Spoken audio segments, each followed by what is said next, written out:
Classification of magnetic materials: dia, para, and ferromagnetic. Diamagnetic materials have a tendency to move from a stronger to weaker field. That's a magnet would repel a diamagnetic material. A paramagnetic material is weakly attracted by a magnet, and a ferromagnetic material is strongly attracted by a magnet. When a bar of diamagnetic material is placed in an external field, the field lines are expelled out. We draw uniform electric field as parallel lines. When we place diamagnetic material in uniform magnetic field, we can see that the field lines passes out without entering the material. In the case of paramagnetic material, the field lines get concentrated inside and the magnetic field inside the material is enhanced. In the case of ferromagnetic materials, more field lines get concentrated inside and the magnetic field get enhanced. When a diamagnetic bar is suspended in a uniform magnetic field, we can see that it comes to rest in such a way that its longer axis is perpendicular to the field. In the case of paramagnetic material, it aligns in such a way that its longer axis is in the direction of field. In the case of ferromagnetic material also, the bar comes to rest in such a way that its axis or longer axis is in the direction of field. If you fill a U-tube with diamagnetic liquid and place one end of the U-tube between the poles of a magnet, we can see that at that side liquid goes downwards and the opposite direction liquid goes upwards. In the case of paramagnetic material or liquid, we can see that near the poles liquid comes up, and also in the case of ferromagnetic material, we can see that the height of the liquid in between the poles is greater than that of paramagnetic material. If we take diamagnetic liquid in a watch glass and place it on the top of poles, that is a north pole and south pole separated by a small distance. Here the distance is small, so in between the poles the field is high. We can see that in this region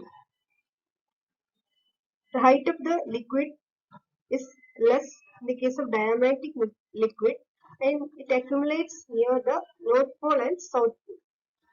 When the north pole and south pole are at a small distance apart, the field is less in the region between the poles. Now the fluid gets accumulated between the poles where field is low. In the case of paramagnetic liquid, when the poles are close together, when the field is high, the liquid accumulates in between the poles, and when the poles are brought at a large distance apart, the field is less, so they accumulate near the poles where field is high. Same is in the case of ferromagnetic liquid, but more liquid get concentrated at the region where field is high. In a diamagnetic material, resultant magnetic moment of an atom is zero. When magnetic field is applied, atoms with magnetic moment in the direction of applied field slows down and in opposite direction speeds up. Thus a magnetic field opposite to the direction of applied field is produced and repulsion occurs. In the case of paramagnetic material, each atom has a dipole moment.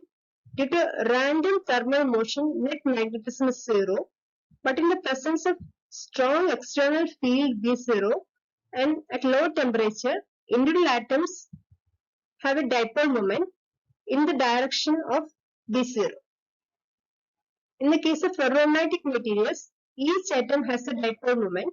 They interact with each other in such a way that in a macroscopic volume called domain, there is a magnetic moment. but the net magnetic moment is zero when the whole or the bulk material is concerned. When we apply a field, these domains grow in size when all the atoms arrange in one direction. So in the presence of external field, they have a net dipole moment. Superconductors act as diamagnets. They are metals which, when cooled to low temperature, exhibit perfect conductivity.